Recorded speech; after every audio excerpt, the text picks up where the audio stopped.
Buongiorno! Oggi facciamo scialatiel con pesto di mandorle e rucola. Vieni a brevi.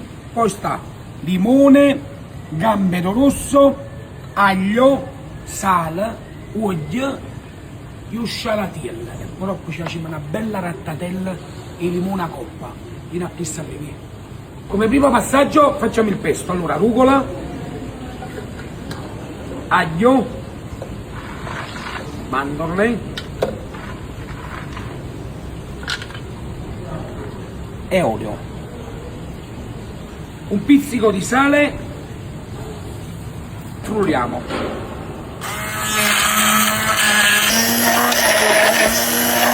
Questo è pronto.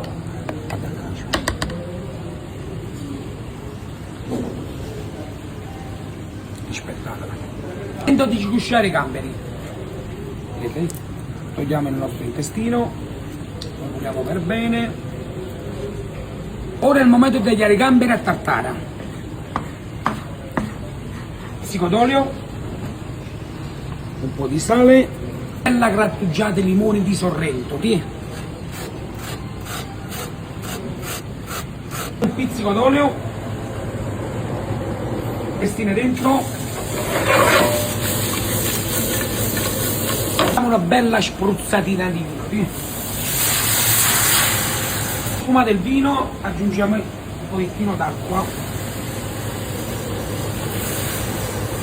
mettiamo un pizzico di sale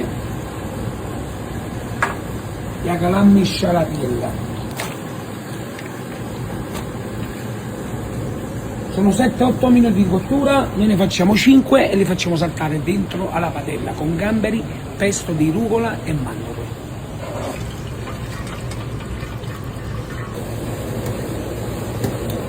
Un pochettino d'acqua,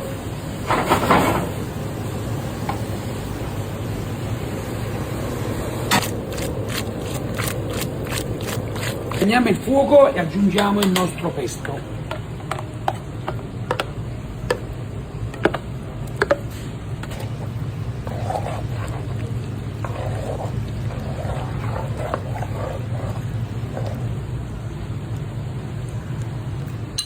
Il momento del nostro gambero,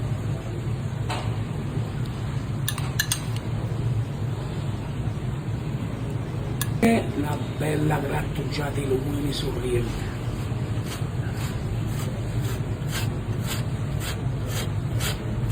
Questo è un momento più bello che noi aspettiamo, anzi aspettiamo, la verità.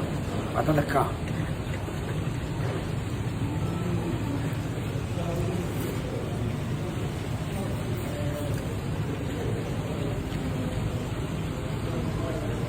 Mamma mia, l'amaro della rucola e la dolcezza del gambero sanno scusate proprio belle, il limone sopra è una freschezza proprio sorriente. Voglio questo è un piatto, lo chiamo il piatto di Sorrento, guardate che spettacolo, rucola e gamberi. Ci vediamo alla prossima puntata, un bacio.